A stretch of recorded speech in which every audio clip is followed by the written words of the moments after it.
They'll have to know. All right. So,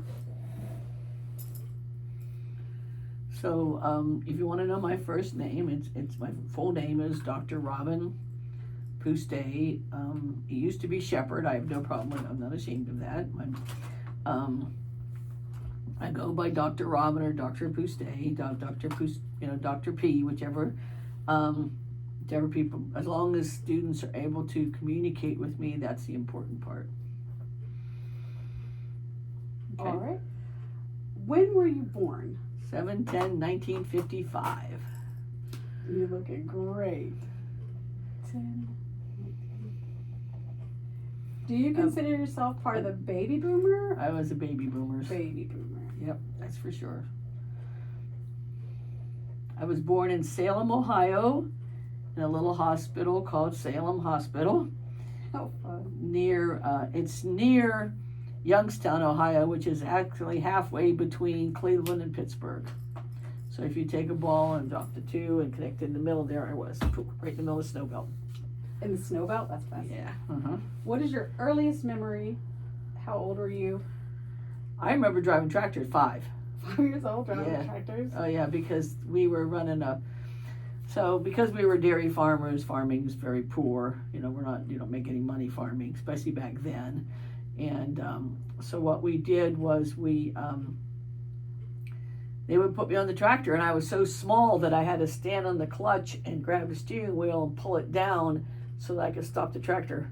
Because they would put me in the tractor and they'd say, go down the field, drive the tractor around. 'Cause we were picking up hay bales, and I'd have to go down this way and then go back around this way and pick up the hay bales and stop at the end.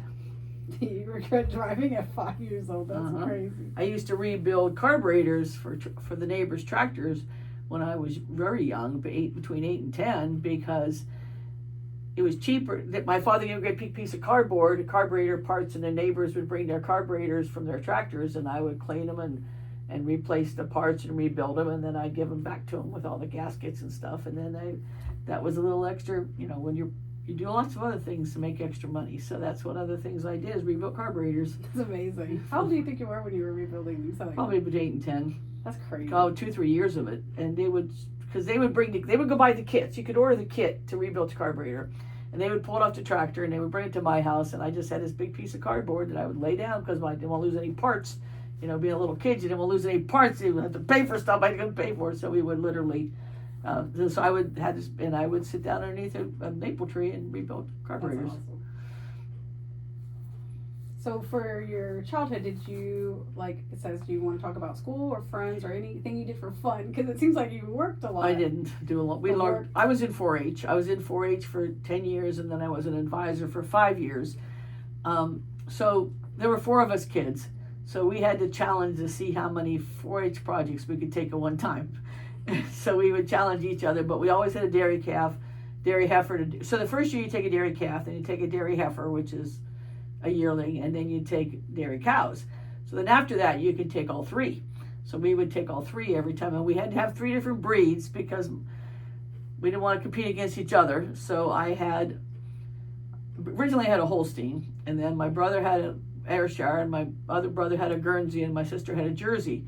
But then my father said, I'm tired of buying different cows for different breeds, and that we're going to combine them all together. So we all went to Brown Swiss. Pick the Swiss? Yeah, we picked Brown Swiss. Is that the one we talked about Borden cows? Yeah. No, that was actually a Jersey. Elsie used to actually stay with us when we were showing cows.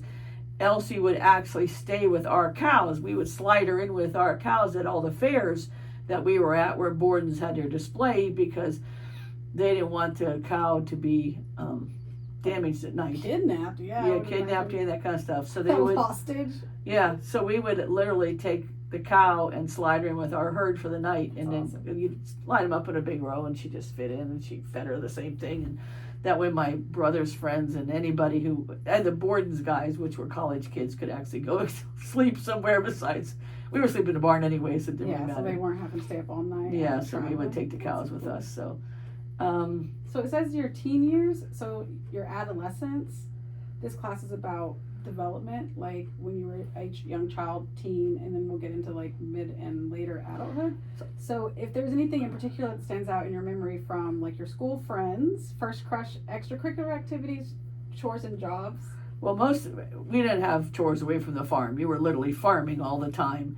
And my brother, so it was a little unfair because back then the eldest son was an important person and girls fell behind all that stuff. Yeah. So my older brother we were all basketball players, but my older brother didn't have to get up and milk and feed the cows in the morning because he had basketball practice after school.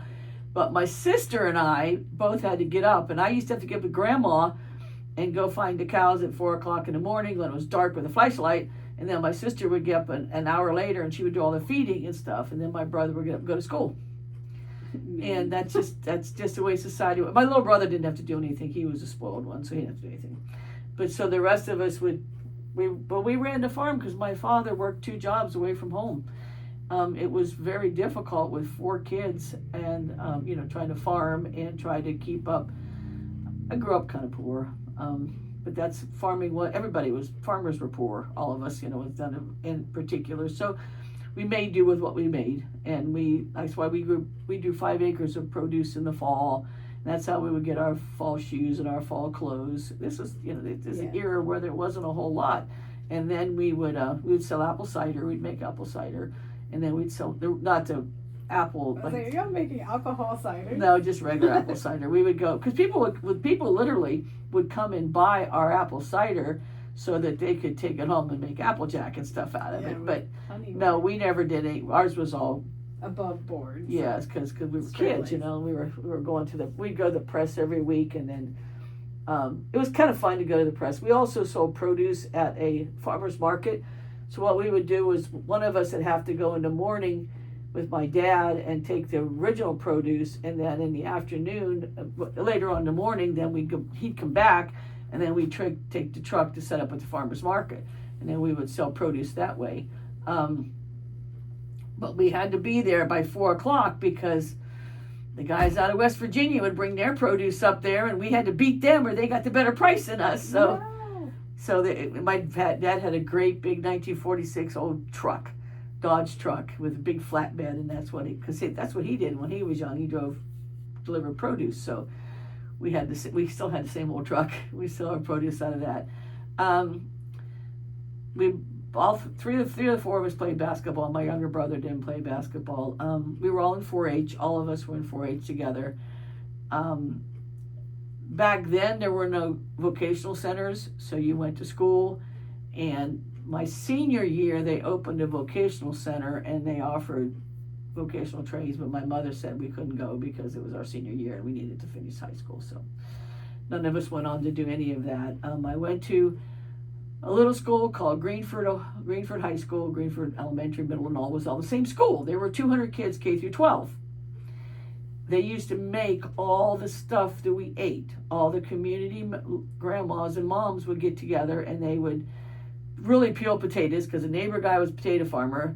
We would provide the little apples because we had an orchard. We provided what they used to call schoolboy apples, the little tiny apples. We used to put them for the trays.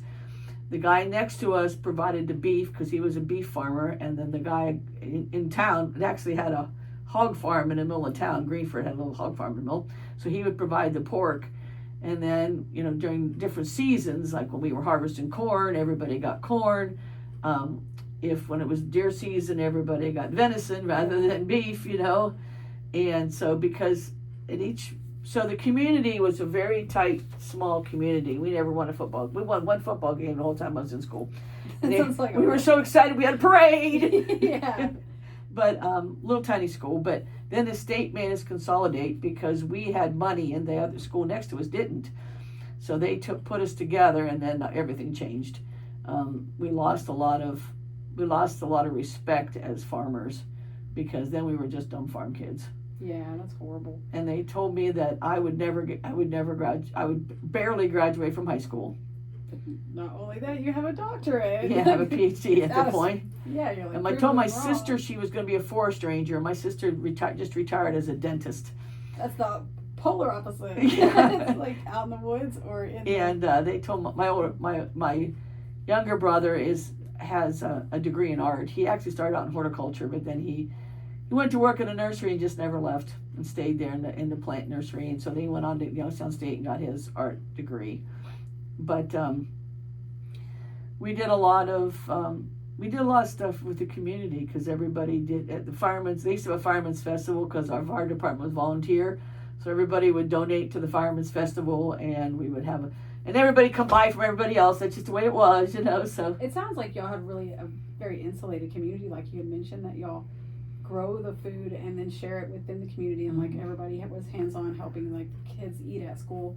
Do you feel like that's something that we are missing out on as I really do, because really honestly you knew everybody, and there was no division of race or anything like that. The people next to us were a different race than what we were, and we never thought anything about it. I mean, everybody went to school together, and so we didn't know any of that because we had not grown up that way, we never really saw much of that till my daughter actually went to the school next door, and then we started to see that, but we never saw it in ourselves.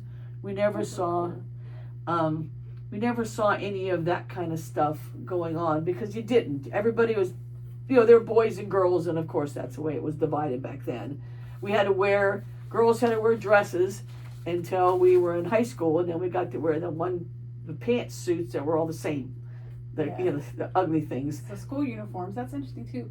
And then like financially, like I know also having to wear uniforms and coming from poverty, even though you're wearing the same clothes, you could still tell who came from money and who. Yeah, and who we wore. so we learned to sew. My sister and I could sew very well. I was in 10 years of 4-H sewing, and so we would make the one-piece outfits. You had a little top and the pants that matched and everything looked together. But we would make our own clothes. I made my own wedding dress. My sister made her own wedding dress. I'll have to see some photos, by the way. A side note, I would like to see these photos. Mine was all lace. Because you also sew for the ice skating. Yes. Which is harder fabrics and harder patterns. And I used to actually, I went off to, we had a big dairy farm, and my brother was supposed to keep the farm, the eldest son. But then he found a girl and left, so the farm fell to my brother and I. But I had gone a year to Youngstown State and said that I would stay at the farm and maintain the farm where he went to college at Ohio State, but then he left. So my brother and I got a call. I went to Ohio State then because he wasn't supporting me to go to college, so I went to Ohio State. And I get to Columbus, and my grandma calls me and says, "You need to come home." I said, "Grandma, I don't have a car. I'm in Columbus, Ohio. I'm 3.5 hours away." She said, "You need to come home this weekend." And my grandma didn't know how to use a phone. So you knew it was like the most important thing that yeah. was going on. So I said, "Okay, Grandma." So I'd gone to. So there were several of us farm kids there were 4-Hers in the community, within 20, 30 miles from where we lived. And so I called Lloyd, and I said, "Lloyd, I need to go home." He goes, "Well, okay, we'll figure out a way to go home." So he actually had a car, so he and I went home, and he lived in Lisbon, so he dropped me off, and then he dropped me off at my place, and then went to his house for the weekend. Because we were farming. We were dairy farmers, but we had gone off to college, so we were farming on weekends. We go home farm on weekends, and Grandma looked at me, and she said, "We have to go to an attorney tomorrow," and I'm really confused, because I have no idea what's going on, and because I had just gotten to college, and I was not even 21 yet. And my grandma said, because, you and your brother now inherited the farm, and I'm confused here. And we went to an attorney, and she signed the farm over to my brother and I when I was 20 and he was 18, and we took the farm. We owned the farm, and I co-owned the farm the rest of the time with him until, but I went back to college. I got a degree. And you're a farmer and? Yeah, we were farming on weekends, so then I dated this guy for a while, and he was a banker, but he didn't want to farm. But then I met my husband, who wanted to farm. So we would literally. Then when my dad got sick, my grandma would carry the dairy farm, but she did milking twice a day, but she couldn't carry the rest of the stuff. So we would come. My husband Steve and I would leave Friday after class, and we'd fly home, farm all weekend, and leave at 3:00 in the morning on Monday so that we could get to class by 8, because the College of Agriculture is every class at 8 o'clock in the morning. Yeah, forever. Yeah. I learned that. So we would go back to college, but that's what, so that I held the farm together all that time and tried to hold up with everything. And then my husband got the greetings from the president letter and sent to Operation Iraqi Freedom. Yeah, this is one of the questions that you actually just led into. It says, were there anything that was like social, national, or world event that happened during your childhood or adolescence that would influence your thoughts, beliefs, behaviors, and relationship with others? At the beginning, I wanted to be a veterinarian, but when I was in school, girls, we went to Columbus and everything and toured the campus and all Ohio State and all that kind of stuff, but they told us that women couldn't be veterinarians because we weren't big enough. And I was, 110 pounds soaking wet at that point. And I was told that I could never be a veterinarian because I was too small. I wanted to be a livestock, large cows, because I'd worked with cows all my life and pigs and all that kind of stuff. So I came back and I didn't go to college for that. I went to college originally for natural resources. When I moved from Youngstown State, I had a math major at Youngstown State, and then I moved to, which I think is funny, and then I moved to Ohio State, and then I was majoring in natural resources. So I spent my first year in agriculture classes dealing with natural resources, and I actually work for the Ohio Department of Natural Resources in Columbus, and I actually took a bus to the office because it was out of town, and then I worked for them, and then a budget cut me out, so I didn't have that job. So when I came back, I decided that I wanted to teach. Well, I'm glad that happened, unfortunately, at the time, but now, because I would have met you if you had become a teacher. So I switched over to ag education, and that was tough because there weren't computers then. There wasn't any, when they switched me down here to Ohio State, they sent me to the Department of English. Lost all my paperwork, lost all my records for an entire quarter. We were in quarters at Ohio State. They couldn't find anything. They couldn't find my records. They didn't know where I was. They sent a letter to my parents telling me they had dropped out of school and I was in class every day. But they just couldn't find things, and I had to hand carry everything. My mother and I had to go back to Columbus right before Christmas and straighten out all the paperwork because they really thought I dropped out of school. I said, Mother, where's I going to go? Yeah. I was in Columbus. So I did live in a dorm for a year, and then my brother and I decided to get an apartment, and then my current husband, which was a friend of all of ours, we got a small house together and shared a house because then we could walk to campus. And because when I was going to Ohio State, I was actually working for the meat lab. We would get up early in the morning and cut all the meat that the university needed.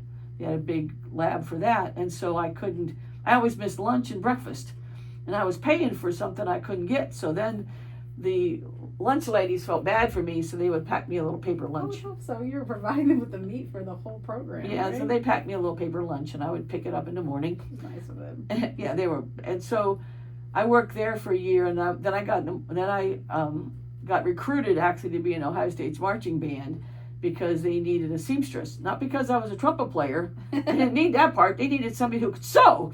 And I had 10 years of 4-H. It seems like you can't say no to things. No. I can relate to that. It's No. like you're like, sure, why not? I'll add more to my plate until. So I was sewing for the marching. I got to travel all over. That was kind of fun though, because I did March Script Ohio more than once because people got sick, and then so I was on staff for the Ohio State marching band, and I had we took our trips.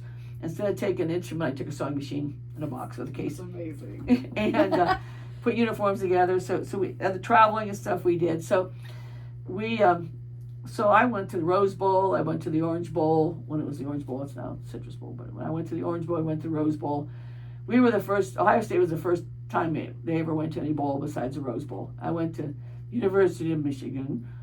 You're like, And we had to go up there a couple times, but we weren't even allowed super cold then, because isn't it like football's in the fall? Mm-hmm. And it was cold. Snows too. There. Yeah, but we weren't allowed to. So Woody Hayes, who was the coach back then, would not let us, any of us, band, football players, anybody, stay in Michigan.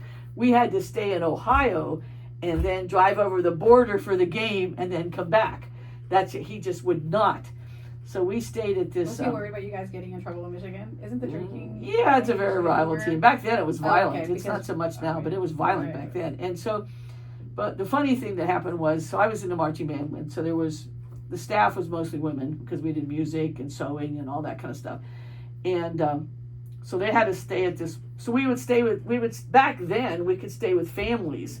And the families would host you for the night. You could sleep over at their house, and then we'd get up in the morning and meet and go. We do a concert for them in the evening, and so that was and that was all for the communities to make money. They were small communities, so that was a big money maker for Ohio State's marching band to stay in the community. So we stayed at this house, and this guy was from the University of Michigan, and his wife was from Ohio State. He literally took taped all the way down to the house, and it wouldn't let it. So he wouldn't let. So when we sat to eat, because they fed us and everything, we had all sit on the one side with his wife, and he sat on himself on the other side. Hilarious. It was pretty funny. And who won? Ohio State. You beat him too? Yeah. That's even funnier. So he was outnumbered at one dining table. Yeah, and he was like. And then he lost. His team lost. Yeah, that's funny to me. But it was really it was fun to travel with them. It was a lot of, but you had to keep your grades up. And in the marching band practice 2 to 3 hours every day. Yeah. It wasn't as and if. heat or rain or shine, right? Yes, no matter what. Yeah. And so we practiced actually on a parking lot. Which is worse, isn't it? Yeah, we practiced on the parking lot because we couldn't. We weren't allowed to practice in the stadium. Is it wool too? They wear wool. Yeah, they wore those jackets were wool. Smell. Oh, they were awful. Yeah. Oh, that's stinking. That was terrible. So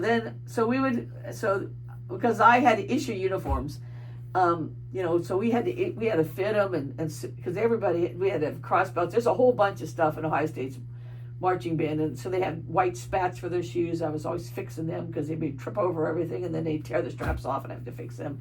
Had to hem their uniforms. I had to fix the spat. But traveling with them was fun. But I only did that a couple years because then they came to the junior class of agricultural education and said, we are short 36 agriculture teachers in the state of Ohio. So 20 of you are going to go to school your junior year, and you're going to do your student teaching your junior year, and you're going to go to classes in the summer, and you're going to start teaching in the fall. And that was you. You got just what? I was one of the 20. Yeah. They took you up. That changed your life. Would you say that delegated Yeah, because there was Debbie Reynolds went up before us, and then Jeannie Bradley and I. There were only 3 female agriculture teachers in the entire state of Ohio. Debbie went before us, and then Jeannie Bradley and I went out together. And we are the ones that, we really set the motion for women in agriculture. So the next year, they get a front page paper of the Columbus Dispatch, Women in Agriculture, and we're looking at each other going, really? we just set this whole thing for you ladies to get all this. So I was teaching in Northeastern Ohio, and so Debbie and I and Ginny were in 3 different parts of the state, so we never really saw each other much except at state convention and national conventions and stuff. But and there wasn't computers, and there wasn't Facebook, and there wasn't any other communications. There was no other way to do stuff. So were you guys teaching inner city or in rural areas? So I taught in rural areas for a while, many rural areas. I went to Jefferson Union High School first, which would say they would actually place you in places. So I finished my so they actually, I never graduated until 3 years after I started teaching, because they had 3 mini courses over the 4th of July because there wasn't computers, you hand type everything, and then all your papers and stuff, so you typed them on the 4th, and then you turned them back on the 5th before you came home. So they did that purposely so you get all your work done. And then we would go from 6 a.m. to 6 p.m. so we can get an entire quarter's worth of classes in 3 weeks. And then the next summer you did the next 3 weeks. You're grading papers. Yes. While also turning in papers. Yes. To be graded. To get qualified to teach papers. Yes. Yeah, that's It was pretty crazy. Well, did you have to pay for your education or did they Oh, we had to pay for everything. So you're paying also. I got $500 worth of scholarships in 4 years of college. That's insane. That's all they gave us, and the College of Agriculture gave me that.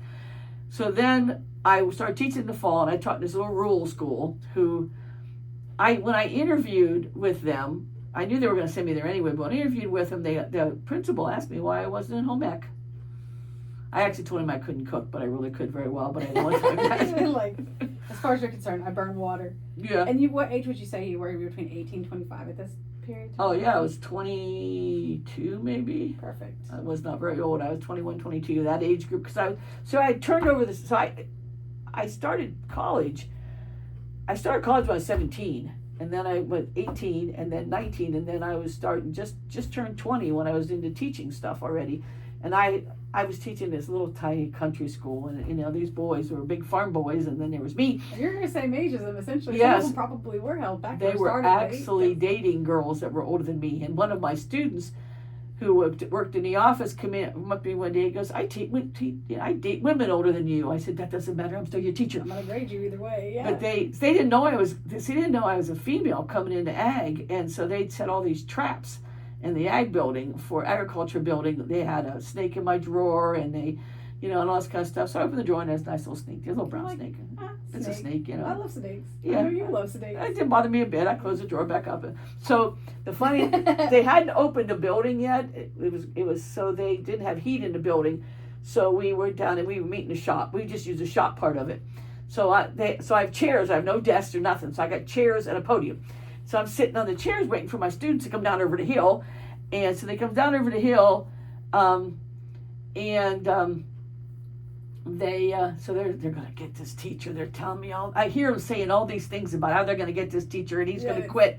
He's gonna quit in the beginning of everything. And so they come in the room and they see me, and there's a bunch of these boys, and they're telling me all the things they're gonna do to the ag teacher.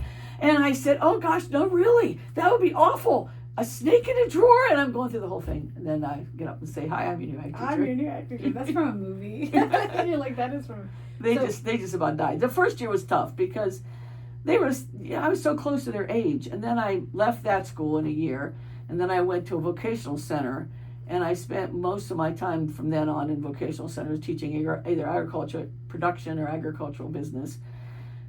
And until I went to Cleveland. Then I taught in Cleveland for a while. I taught food processing in Cleveland, which was scary, but because I issued knives to inner-city kids in gangs. But that was so I got a lot of experience with that. I had a knife pulled on me in class and all kinds of fun stuff like that. So, but then I went to teach. Then I did different. Then I moved down here so my husband got hurt in Iraq.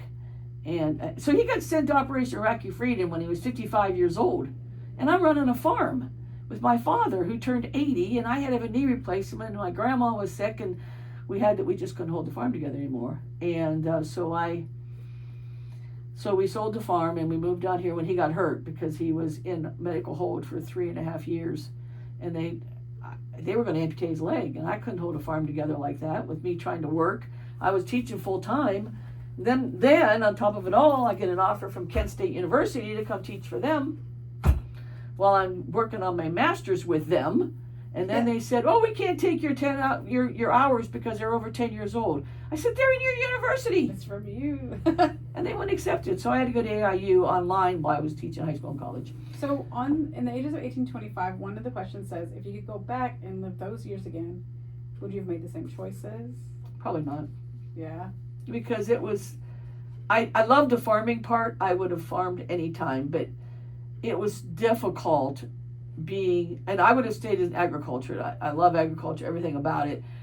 But some of the choices I had to survive, and like going to college and teaching high school and going to college was a bit much. Yeah. Yeah. So, and luckily AIU was American Interscholastic University was an online college back then, which they didn't even heard of now. You'd never even heard of them back then, but they did have an online college.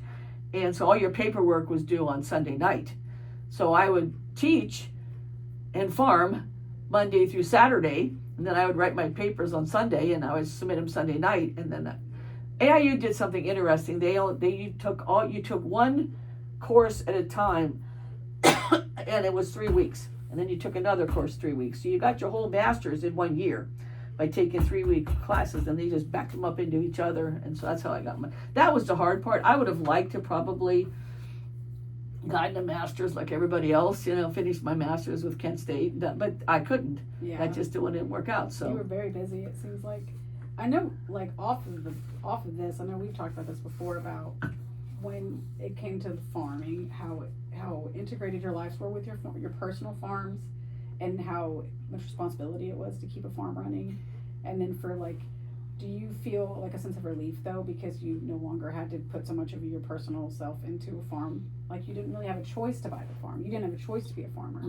But I loved it. I loved being a farmer. I would have, I'm too old now. I'm physically not able to do that kind of thing. That was hard work. Because we would fill a barn in a day with hay.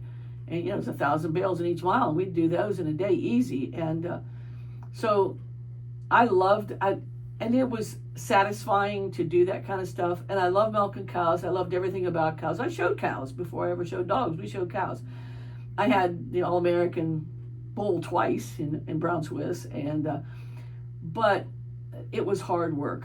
And if I could have done it again, I think Steve and I would have farmed a little bit differently. We were ahead of the game. We had a milking parlor when everybody was still milking in the barns. We worked with Ohio State, and so we were more progressive farmers. So at that time, they thought we were odd. Yeah. Because but it was right now. Yeah. Well, I know. It's all the things you're always ahead of the game. First woman in agriculture, or first of 3 agricultural teachers. But that's what it was. Because I looked ahead. I didn't look at, what was going to happen next. We look what's going to happen. What's going to be better for down the road. So when the original milking parlor had 3 stalls in it. Now it has 30. But things like, and rotates and all that kind of stuff. So we were ahead of all those things, and it was during. I would have stayed progressive then. I would have stayed ahead of things, but it was tough. When he got sent to Iraq, that was the hardest part, because I just couldn't hold the farm together anymore, and my brother co-owned it and he wanted out, and so we just kind of sold the farm. Yeah, that's what you were mentioning, that him being injured, and it was like 3 years. You said he was in the medical hold for 3 whole years. Shipped all the way around the United States. He was at Walter Reed. He was in Fort Knox. And then they broke his leg in Fort Knox, and then they had to send him back to Walter Reed. Finally, we got him farmed out of the military into Cleveland Clinic, because they were going to amputate his leg. And he was in a wheelchair. He came back to the farm in a wheelchair. What is a dairy farmer going to do in a wheelchair? I mean, I didn't have any, they didn't, back then they didn't give you accommodations. The military treated you like crap. I fought for those soldiers so many times. I went to Washington. I wrote letters. Because because he was National Guard, so National Guard was in the same foxhole as everybody else, but they were treated badly. What years were those? Those like in the early 90s. Yeah. Yeah, my dad was there. He was a younger man when he went, but yeah, you understand what and the treatment was terrible. And I finally got him farmed into Cleveland Clinic, and they actually taught him. They fixed his leg and put him back together. And then there was a backwoods country physical therapist in the middle of nowhere. He had a pool no bigger than this room, and he's the one who taught my husband to walk again. So my husband walks with a cane now, but I just couldn't. We couldn't hold the thing together anymore. There was just too, because dairy farming is work, and it's twice a day, 365 days out of the year. So before he got hurt, we were actually milking 3 times a day. We were trying a new process where you milk 3 times a day. And then you got more production. It didn't cost hardly any more in food, but it was all these progressive things we were trying. And then Uncle Sam said, I think you're going to go play in the sandbox instead. And that changed things. So I already know the answer to this question because we've already went over it, but it says, when did you know that you were an adult? Like when you think of the word adult and what you picture an adult, when did you know that you were one? Probably 14. Yeah. Because we literally... So my grandma was getting older, and so she was, so she told me to take over the dairy cows, breeding programs and stuff like that, because we had this big round chart, and you turned it around, and that cow had to be bred then, and because somebody had to keep all the records, and grandma couldn't use a phone, she didn't know how to do any of that kind of stuff. If we wanted cows to be AI, artificially inseminated, not like AI would have doing it yourself. Yeah. I was doing it myself. Yeah, we were talking about AI. I trained myself to do that kind of stuff, and the guy would come around. It was called Select Sires back then. They would come around in a little truck, and they'd leave you little straws of semen, and you'd keep them in a frozen tank. And so I did all my own stuff. If a calf was born in a far pasture, you went and carried it back. You didn't have, because there wasn't all the like 4-wheelers and all that kind of stuff. Yeah, no tech. No, it was all manual labor. Except for the milking parlor, and that was all modernized, but as modern as we could get it. But we had, but that was what, when you learned from a young age, you learned that you take care of stuff, so. So the question was about early adulthood, when you were establishing your career, finding a mate, starting a family, and establishing your independence. We've covered this because you were very independent at a very young age in your career. Everything for you seemed to start really early. Mm-hmm. So you kind of just immediately went from childhood straight to Just work. Just work. And one day we're going to get you retired and relaxed.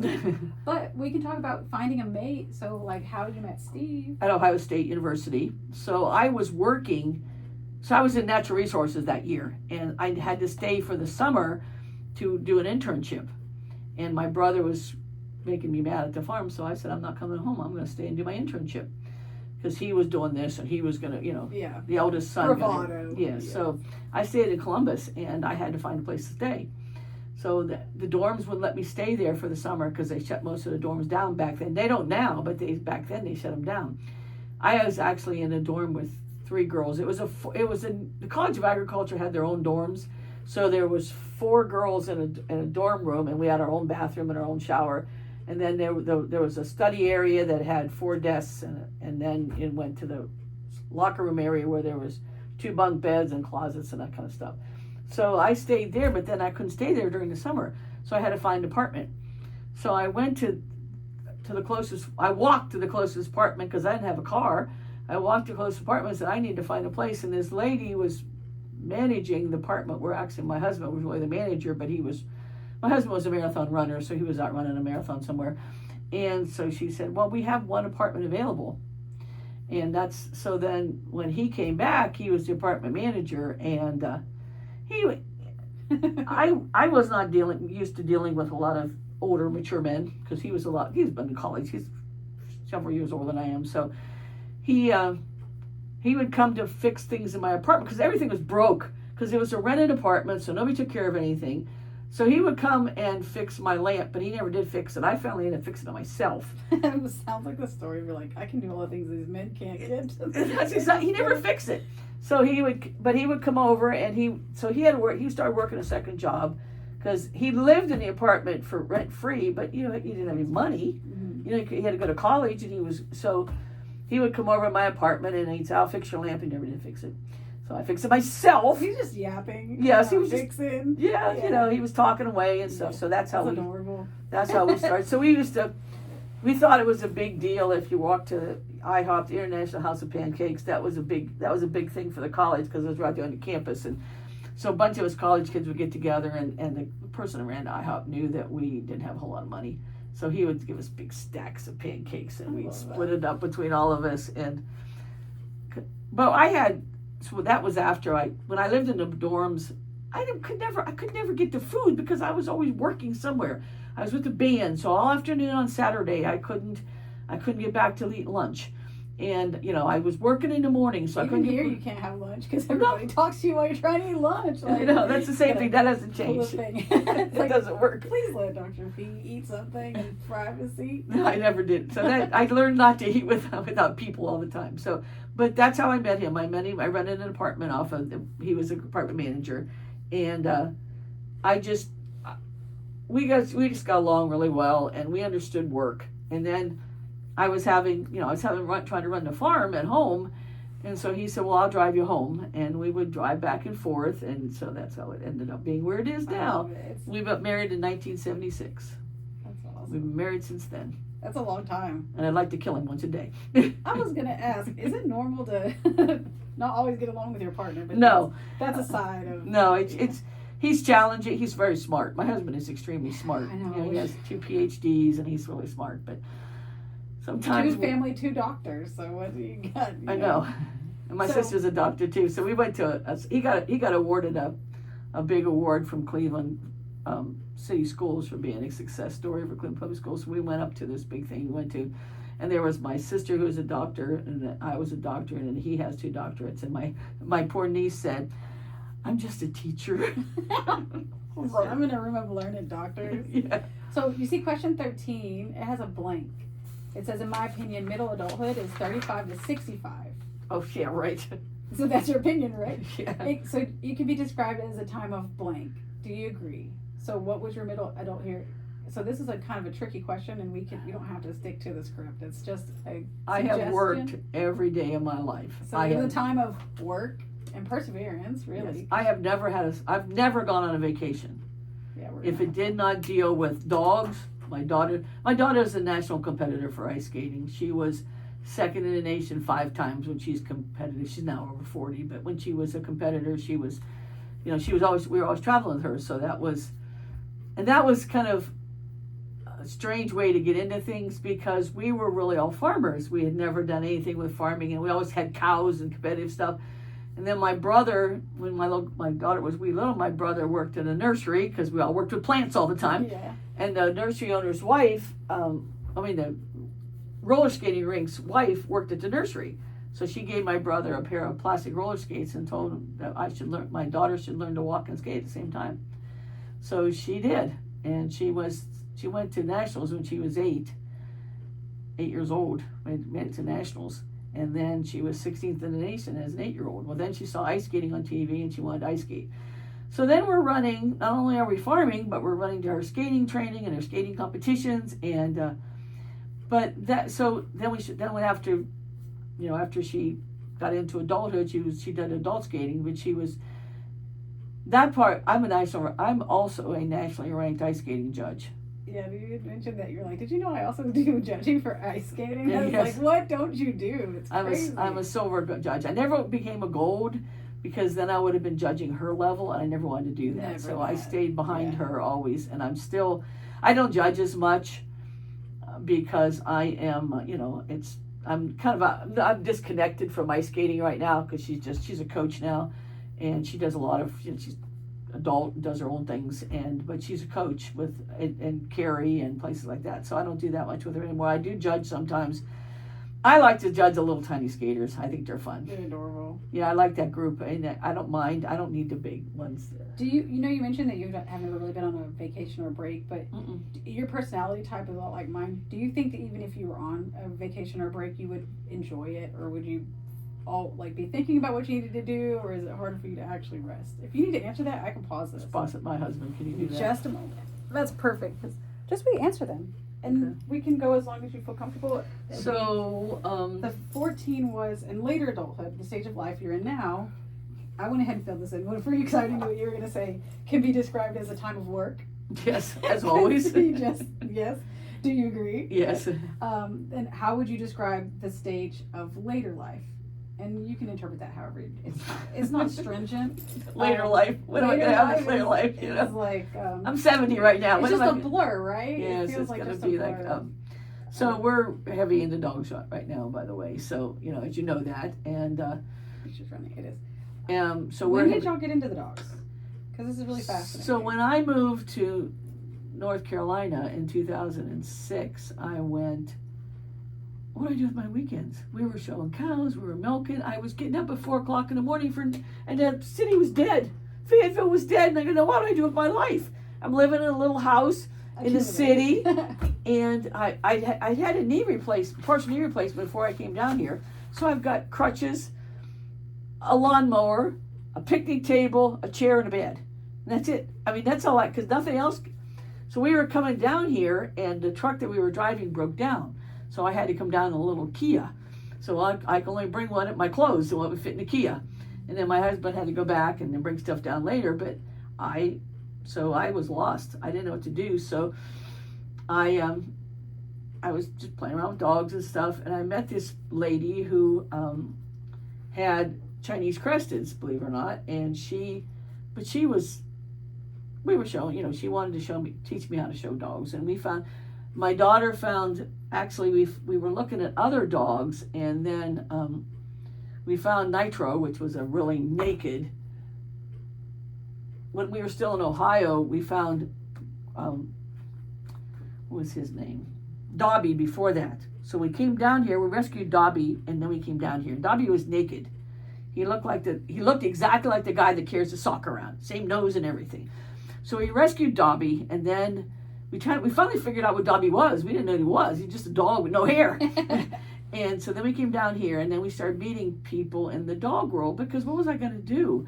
I needed to do something, and I couldn't I was teaching, and at the beginning I didn't have a car, and it's like, what do I do with my life, because I really lost had a real disconnect with all my life, because I'd always had livestock, I'd already had dogs, and then I had nothing. I had this little tiny plot with, and it was just, so we had to find something. So we got Dobby. We brought Dobby down to stay with me, and then we found what Dobby was, and then we went online and we actually found Nitro, and we found Gabby first out of Wisconsin. We shipped Gabby in from Wisconsin, and but she would have been a show dog, but somebody was trying to teach me how to show dogs, and she didn't teach me right, and the dog got terrified of the ring and never could make her back. So then we got Nitro.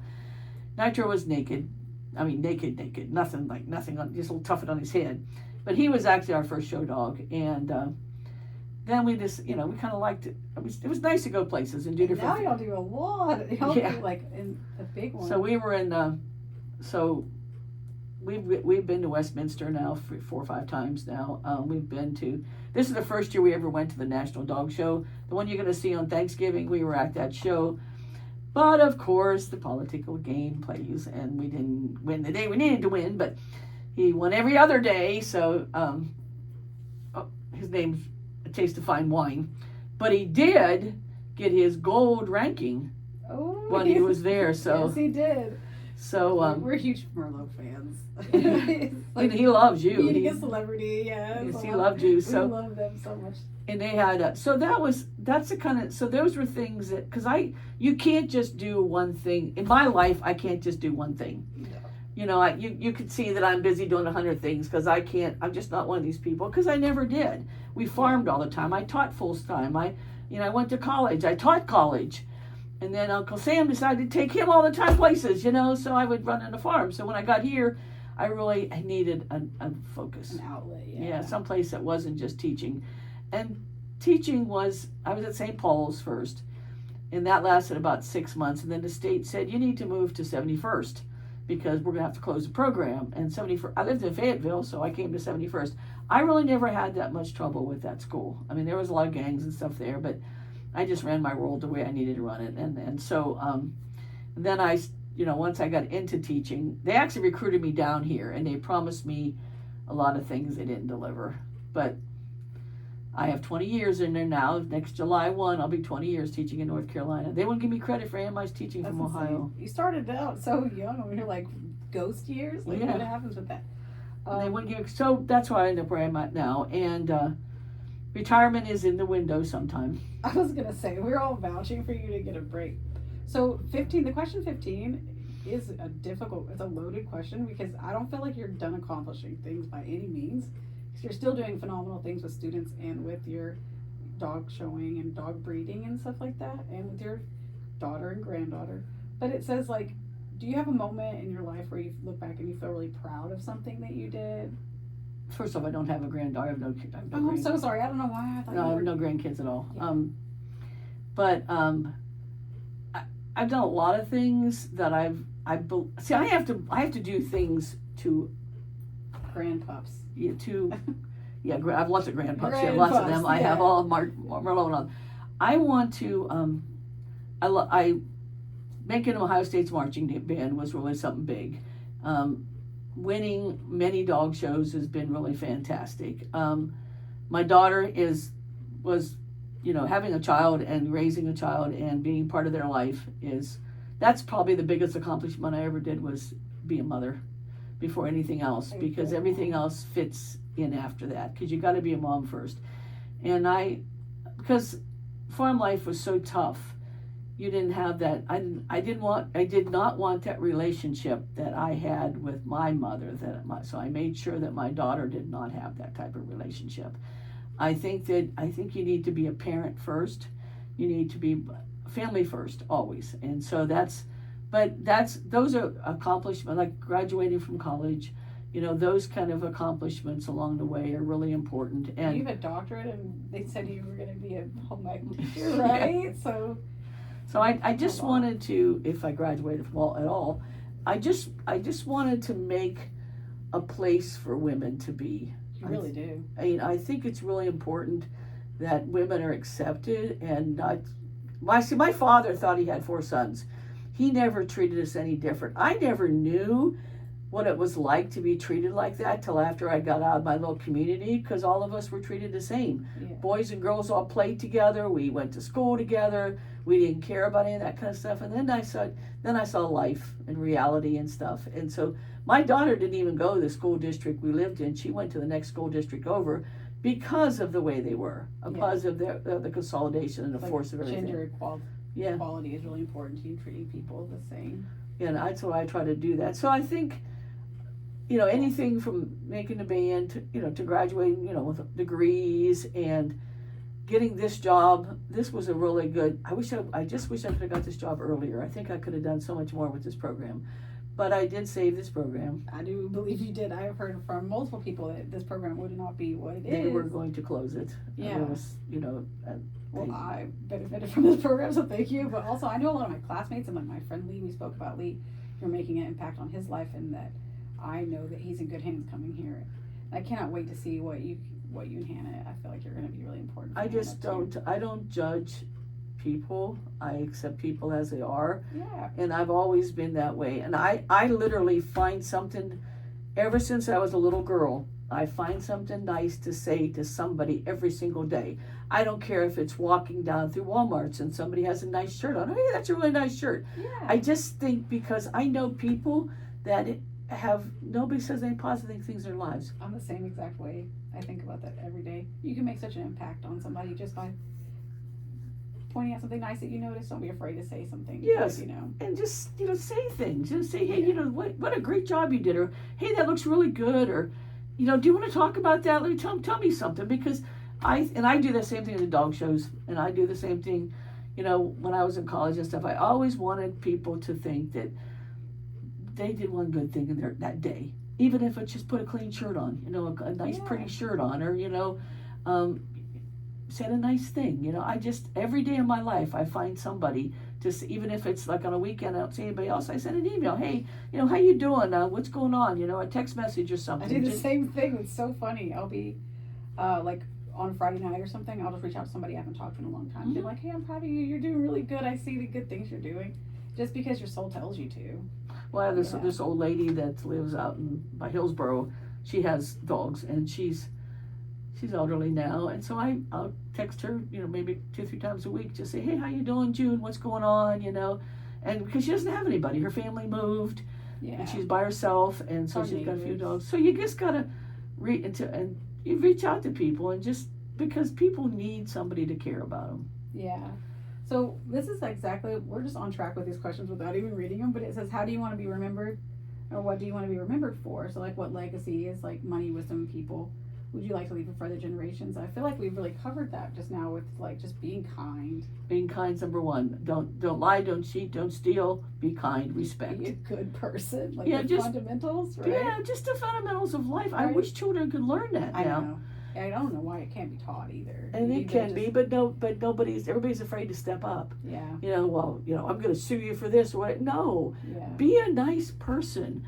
Respect is number one. We were raised like that. And I don't care if you're this big or this big. Respect is important. Treat people with kindness. Treat people sometimes people walk all over me, and I know they do that. Same. But you know what? That's just the way it is. And that'll be okay, right? I feel like I'm the same way people will do. My husband says a lot of times, like, say no more. I'm sure your husband says the same thing, but it's like, I have the time. We don't say no. We don't. One day. I mean, in the appropriate context, we will say no, but why not help people? Why not give people a fair shot in life? Because we've had difficult students here, and I don't turn them away. I give them an opportunity. I know that the women's group that we had in my class post-COVID, for a lot of us, changed our lives because all of us were moms, and then like going through COVID, and then getting an opportunity to go to school, like me, Shy, Laura, all of us, like. This is like the moment that changed our lives. COVID was horrible. And y'all like really believed in us. You and Miss Bird, like, I know each of us went off to do something different, but if we had any other school or any other teacher, I don't know that we would be where we are. Because we believed it was going to happen. And it was incredible to see that many women. Because I think it was like at least 14 of us. Yes, we didn't give up on it. We didn't give up either. In spite of everything they did and everything that happened, it was kind of funny because when they had COVID, the cutoff was 65, and they told everybody it was 65 and over they could go home, and I could work from home. And you're like, how am I going to do my job working from home? And they said, and then the dean said to me, but you don't qualify. I'm 65. You know, like, can I go? Why don't I qualify? But I didn't. When I got one of those letters that said I was an essential employee, so I could come water the plants. Keep the things alive. Yeah. So, if you could go back and change one thing about your life, what would it be? And you don't have to if you don't feel like there's anything you want to change. That's a hard. Yes, it is, and I try really. I guess it's because I care too much, and I work too hard. I should have in my life in past. I should have taken more time for me, but I never did, and I never will. So that's not going to change. When you say that's your advice you would give for being people that are I'm looking at you going, this girl looks a lot like me, younger, I can relate all these things. I'm like, because I hope I do half of what you've accomplished, honestly. Even half would be a lot. Well, here's the thing. I don't let anything get in my way. I try everything. I may not succeed, but I also try. I'll try all kinds of things. I learned to be a judge, an ice skating judge, because I watched my daughter all the time. And a coach looked at me one time and he said, you ought to be a judge. You know as much as half these coaches. You're like, why not? Okay, so I'll try that. And right now, actually, I'm learning to be a ring steward for the dog shows. That's awesome. A whole new thing. That's it right here. It does all the time. Yeah, I was like, what is it raining? No, it's just that here. So I've actually done my first solo stewarding. So the steward is the person that calls the dogs to the ring and has, arranges the ribbons for the judge and everything like that. And of course, the first one I do by myself, which is during Wilmington, and it poured rain the entire time. Outside? Yes. Oh, man. So I kept moving the judge's stuff closer to the inside so it wasn't getting so wet. Rain. Because you're in charge of the ring. The judge just comes in and does their thing. And the wet mud and everything. Yeah, and then mud and the whole bit. All the dogs wet. After and my one dog, because I showed her the day. I only did it one day because I was showing the day before. But Chloe gets there and she's going, I'm not doing this. I'm not doing this. I'm not doing this. I'm not doing this. Diva dogs. Yes, but Anastasia wasn't like that. She goes, I'm plowing through this stuff, Oh, she's a mess and we love her. Yeah. So it says, like, if there's anything you would like to add or anything you would like to... I just want women to know that they can. That they can do anything they need to do. It's a lot of work. It's twice the fight. Yeah. And to... Definitely that. When Especially our industry. Yes. In the horticulture, agriculture industry. It's come a long ways, though, because when I took this program over, it was almost all men. And then I used to get phone calls all the time. Are you, you're the guy that before me, his name was Jeff. Are you Jeff's secretary? No, I'm actually the departmental chair. And I, more than once, men would say to me, you're a woman. I said, yep, that's right. Last time I checked, right? Yeah, last time I knew. Because I truly believe that we can. Yeah. As women in general, we can make a lot of impact on a lot of things, but we also got to believe in ourselves, and sometimes that's hard because the society tends to make us not believe in ourselves. They call us or fat. Compete with each other. Yes, or compete. Yeah, that's the worst thing because we are divided weaker. Yes, and they know it, and yes. so that's what the men do. Yeah. And I can't understand all this because I think every person is equal all the time. When I've met big stars and stuff, like Martha Stewart was in the same hotel as us, but I never treated her I didn't think she was any different. She was a human being that had a dog, and we were having... interesting she loves chows so much, all breeds. Oh yeah. And I heard she was she was nice to us. She ate breakfast. Well, you know what? That's the thing about women. They call us that if we aren't easy. Mm-hmm. That's exactly it. And chows aren't easy. No, they're not. But we had a great breakfast together, my husband and I, and the lady I was with. We all sat down, and her handler, because she didn't stay at our hotel because it was a Holiday Inn. Yeah. But she came and had breakfast with us. We went to the place together. She had, we went back to the hotel, had snacks together and stuff. She was just really kind because she didn't put a front on with us because we didn't treat her any different. Everybody was like, I said, hi, how you doing? Welcome to our table. She's self-made too. Yes. Yeah, hardworking and self-made. And she found a niche and she excelled in it. Right. And the same thing with like Dolly Parton. Mm-hmm. She's made herself what she is. I mean, you know, she's beautiful and built well, but she still had a struggle in life. Oh yeah. And as Poverty yes, to exceptional wealth, but she still helps people. one of my former students had a house on the edge of Dollywood, and when that fire went through, she gave everybody that lived around there $1,000. So you could go to a hotel for a few nights and stay. It's like, we don't deserve people like us and Dolly who do nice things for people. I'm gonna turn it off if that's okay with Yeah, you. that's fine. Yeah. But so